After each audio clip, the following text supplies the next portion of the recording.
मोदी शाह की जोड़ी के तमाम तिकड़मों को धराशायी करते हुए प्रचंड बहुमत के साथ तीसरी बार बंगाल की मुख्यमंत्री बनी ममता बनर्जी बंगाल में 5 दशक बाद विधान परिषद बहाल करने में जुट गई हैं। पश्चिम बंगाल की मुख्यमंत्री ममता बनर्जी ने सोमवार को कैबिनेट की बैठक में विधान परिषद बनाने के चुनावी वादे को मंजूरी दे दी। इसे अब राज्यपाल के पास मंजूरी के लिए भेजा जाएगा, जिसके बाद विधानसभा से पारित कराकर राज्य सरकार ये प्रस्ताव संसद की स्वीकृति के लिए केंद्र सरकार के पास भेजेगी। ऐसे में अगर केंद्र की मोदी सरकार इसे मंजूरी नहीं देती है तो बंगाल की ममता सरकार के साथ टकराव की स्थिति बन सकती है।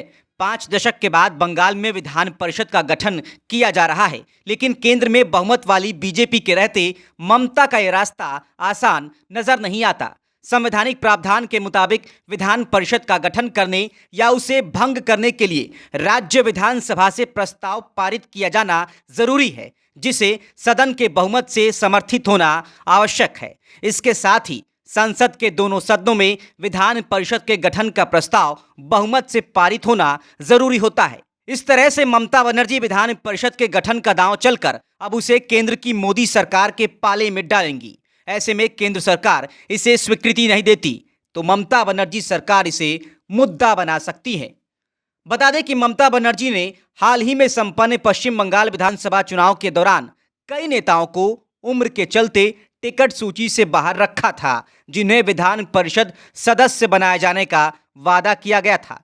पश्चिम बंगाल में फिलहाल 294 सदस्यीय विधानसभा है, लेकिन राज्य में विधान परिषद की व्यवस्था नहीं है। हालांकि 5 दशक पहले पश्चिम बंगाल में विधान परिषद हुआ करती थी, लेकिन 21 मार्च 1969 को विधान परिषद को समाप्त करने के लिए राज्य विधानसभा द्वारा एक प्रस्ताव पारित किया गया, जिसके बाद राज्य सरकार ने इसे संसद से पारित कराने के लिए केंद्र सरकार को भेजा।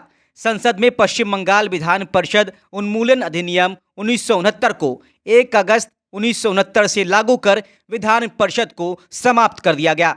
चुनावी रण में ममता बनर्जी की पार्टी टीएमसी को 213 सीटों के साथ प्रचंड बहुमत मिला है, लेकिन अपनी परंपरागत सीट भवानीपुर छोड़कर नंदीग्राम से चुनावी मैदान में उतरी ममता बनर्जी यहां शुभेंदु अधिकारी को मात नहीं दे पाई। नंदीग्राम सीट पर ममता को करीब 2000 मतों से हार का मुंह देखना पड़ा है। ऐसे में नंदीग्राम से हारने के बाद भी ममता बनर्जी ने लगातार तीसरी बार बंगाल की मुख्यमंत्री के तौर पर 5 मई को शपथ ली।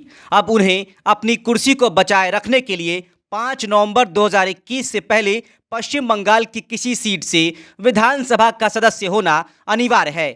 बंगाल में विधान परिषद आ जाने से ममता को एक और फायदा मिलेगा। दरअसल जिन नेताओं को ममता ने टिकट नहीं दिया था, जो नाराज चल रहे हैं, ममता उन्हें भी विधान परिषद में लाकर सरकार का हिस्सा बना सकती है। साथ ही खुद भी अपनी कुर्सी को बचाए रखना उनके लिए आसान हो जाएगा। अब बात विधान परिषद की।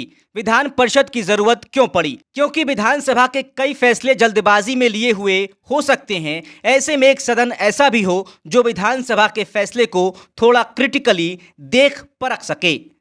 लेकिन इसके विपक्ष में जो विचार आते हैं, उनका मानना है कि विधान परिषद गैर जरूरी है और ऐसे लोगों को जिनको जनता नकार देती है, उन्हें विधान परिषद के जरिए राज्य सरकार में और सिस्टम में शामिल होने का एक और मौका मिल जाता है। साथ ही इनके चलते सरकार की बजट पर बोझ भी बढ़ जाता है। इसके साथ ही जनता का कीमती टैक्स विधान परिषद के सदस्यों को सैलरी और बाकी सुविधाएं देने में खर्च होता है, जो सही नहीं है। विधान परिषद के गठन से बंगाल में टीएमसी ही नहीं बल्कि बीजेपी कार्यकर्ताओं और नेताओं की बाछें खिल जाएंगी। ऐसे में मोदी सरकार के लिए विधान परिषद के प्रस्ताव पे अड़ंगा डालने का दांव मुश्किल लग रहा है। इसे ममता बंगाल की अस्मिता से जोड़कर मुद्दा बना सकती हैं। ऐसे में देखना होगा कि विधान परिषद के गठन पर सियासत होती है या फिर इसे मोदी सरकार आसानी से मंजूरी दे देती है। आपको बता दें कि आंध्र प्रदेश, कर्नाटक, तेलंगाना, महाराष्ट्र, बिहार और उत्तर प्रदेश में विधान परिषद है। इस परिषद को उच्च सदन भी कहते हैं। इससे पहले जम्मू कश्मीर में भी विधान परिषद थी, लेकिन केंद्र शासित प्रदेश बनने के बाद इसकी मान्यता खत्म हो गई।